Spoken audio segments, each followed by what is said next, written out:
Hello student, welcome again in SGPS online classes. In this topic, we discuss the various ways and method for payment of amount due to retiring partner. एक retiring partner को हम कैसे कैसे payment कर सकते हैं वो इस टॉपिक में हम डिस्कस करने जा रहे हैं। तो सबसे पहले हम इसके तरीके देख लेते हैं। Amount due to retiring partner can be settled by following ways. इन तरीकों से जो है वो पेमेंट किया जा सकता है एक रिटायरिंग पार्टनर को।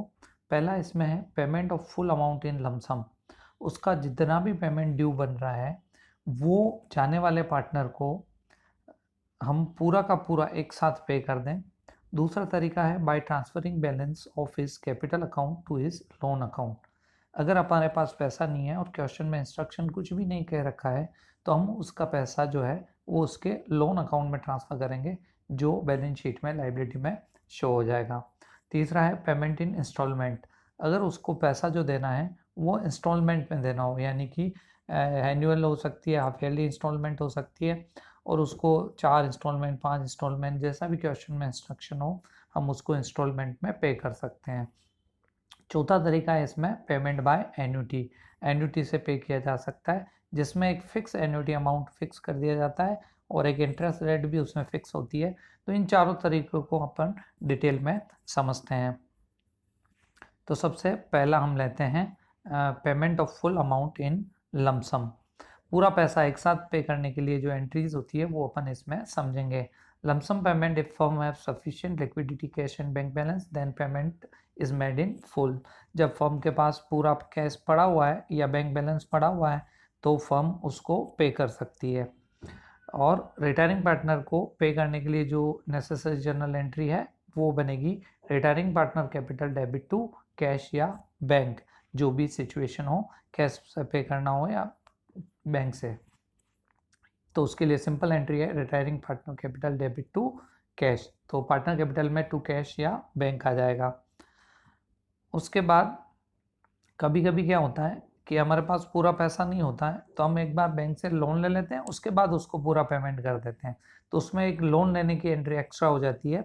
Sometime bank loan is obtain to pay off amount due to retiring partner for this purpose for taking loan from bank debit to bank loan account and for payment to partner retiring partner capital debit to bank।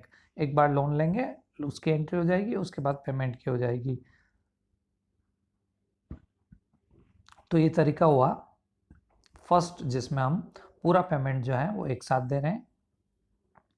अब हम समझेंगे इसमें second जो है उसमें हम उसका पैसा जो है वो लोन अकाउंट में ट्रांसफ़र करके उसका एक बार कैपिटल अकाउंट क्लोज करते हैं। उसके लिए क्या एंट्री होती है, सेकेंड मेथड हम समझते हैं।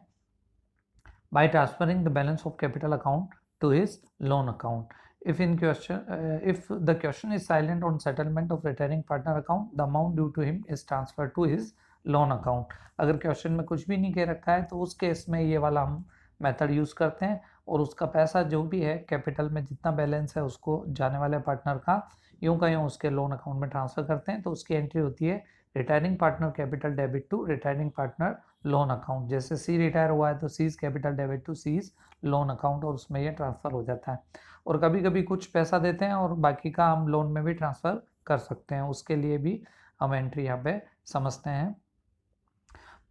Payment partly in cash and partly by transfer into loan account. Sometimes it is possible that the time of retirement a part of amount due to retiring partner is paid in cash and the balance amount is transferred to loan account। कुछ पैसा जैसे मान लो 1 लाख रुपए देने हैं उसको और हमने 20,000 रुपये कैश दे दिए, बाकी के 80,000 लोन में ट्रांसफ़र हो सकते हैं।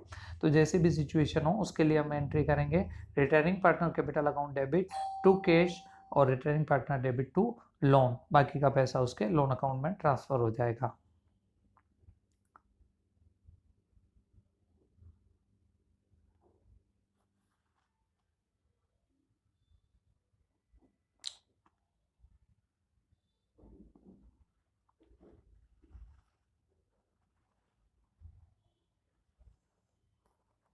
अब हम समझते हैं तीसरा मेथड। तीसरे मेथड में है यही पेमेंट इंस्टॉलमेंट में किया जाए तो हम कैसे उसकी एंट्री करेंगे। वो समझते हैं। It may be agreed among some partner that retiring partner shall be paid in installment. In such case, balance of capital account transfer to loan account. और लोन अकाउंट में ट्रांसफर करने की वही एंट्री जो हमने पहले सीखी. Interest is calculated on unpaid amount and credited to his loan account at agreed rate. If not agreed, then 6% till date of payment. तो इसमें ये ध्यान रखना है, अगर रेट दे रखी है तो ठीक है, नहीं तो 6% पर एनम जो वो यूज़ करनी होती है आपको. तो सबसे पहले लोन अकाउंट में ट्रांसफर की एंट्री होगी retiring partner capital account debit to retiring partner loan account, और उसके बाद हम इस इंटरेस्ट को जो चार्ज करेंगे उसके लिए एंट्री होगी interest debit to retiring partner loan account. तो लोन अकाउंट में ये इंटरेस्ट मर्ज हो जाएगा. उसके बाद इंटरेस्ट और जो भी इंस्टॉलमेंट है वो जोड़ के हम पे करते हैं, जैसा क्वेश्चन में इंस्ट्रक्शन होता है. उसके लिए एंट्री होती है retiring partner loan debit to cash. जैसे मान लो 50,000 रुपये देने हैं तो 2 इंस्टॉलमेंट में देने हैं, तो 25,000 इंस्टॉलमेंट के हो गए, और साथ में जो भी ड्यू अमाउंट पे इंटरेस्ट है वो ऐड करके हम उसको पे करेंगे. तो ये इंस्टॉलमेंट में पेमेंट का इस तरीके से हम कर सकते हैं. उसके लिए जो एंट्रीज है हमने समझी. अब है fourth annuity method. Annuity method में क्या होता है कि एक एन्युटी फिक्स की जाती है और जब तक वो जिंदा है तब तक उसको पे करनी होती है. तो एन्युटी वाले केस में क्या है, फिक्स अमाउंट होता है, तो वो आपको एनुअली उस पार्टनर को पे करना होता है. और अगर पार्टनर की डेथ पहले हो जाती है, यानी कि एन्युटी का जो बैलेंस है वो बच गया, उसको पूरा पेमेंट नहीं हुआ, उससे पहले ही डेथ हो गई, तो रिमेनिंग पार्टनर को फ़ायदा हो जाता है. और अगर मान लो एन्युटी का पेमेंट करते रहे, पूरा हो गया, उसके बाद भी अगर पार्टनर जिंदा है तो भी उसको पे करना होता है. तो इस केस में अगर पार्टनर की डेथ जल्दी हो जाती है तो रिमेनिंग पार्टनर को फ़ायदा हो जाता है. और अगर पूरा एन्युटी का पेमेंट करने के बाद भी पार्टनर जिंदा है तो उसको पेमेंट करते रहना पड़ेगा, और उसके लिए फिर उसमें जो भी लॉस हो रहा है वो प्रॉफिट एंड लॉस अकाउंट में ट्रांसफ़र होगा. तो इस मेथड को हम समझते हैं. सबसे पहले under this method annuity is paid to retiring partner और डिजीज पार्टनर लीगल रिप्रेजेंटेटिव. या तो रिटायरिंग पार्टनर को, या उसके डेथ हो गई है तो उसके जो लीगल रिप्रेजेंटेटिव है उनको पे किया जाता है. The amount claim is transfer to annuity suspense account और एन्युटी अकाउंट. जितना भी क्लेम का अमाउंट है वो कैपिटल से ट्रांसफर हो जाएगा एन्युटी सस्पेंस या एन्युटी अकाउंट में. And the interest at the certain end on the unpaid balance is credited to annuity payment are debited. तो इसमें जो भी इंटरेस्ट है वो उसके अकाउंट में हम ट्रांसफ़र करते रहेंगे. अनपेड बैलेंस जो है वो क्रेडिट बैलेंस रहेगा, उसमें इंटरेस्ट जो है वो डेबिट होता जाएगा और उस अकाउंट में इंटरेस्ट जुड़ता जाएगा. फिर जो भी सरप्लस डेफिसिट है वो फाइनली एन्युटी पेमेंट का एग्जिस्टिंग पार्टनर में उनके प्रॉफिट शेयरिंग रेशियो में शेयर करना होता है. अगर डेथ हो गई है तो, और नहीं हुई है तो फिर उसको पेमेंट करते रहना पड़ेगा. तो इसके लिए जो जनरल एंट्रीज होती है वो हम समझते हैं. सबसे पहले balance of retiring partner capital account is transfer to annuity suspense account या एन्युटी अकाउंट. तो उसको ट्रांसफर करने के लिए एंट्री होगी partner capital debit to annuity suspense. जैसे पहले हमने लोन में ट्रांसफर किया, उसकी जगह अब एन्युटी सस्पेंस में ट्रांसफर कर रहे हैं. उसके बाद इंटरेस्ट चार्ज करने की एंट्री, और इंटरेस्ट की एंट्री होगी interest debit to annuity suspense. और उसके बाद एन्युटी पेमेंट की एंट्री, और एन्युटी पेमेंट के लिए एंट्री करेंगे हम annuity suspense debit to bank.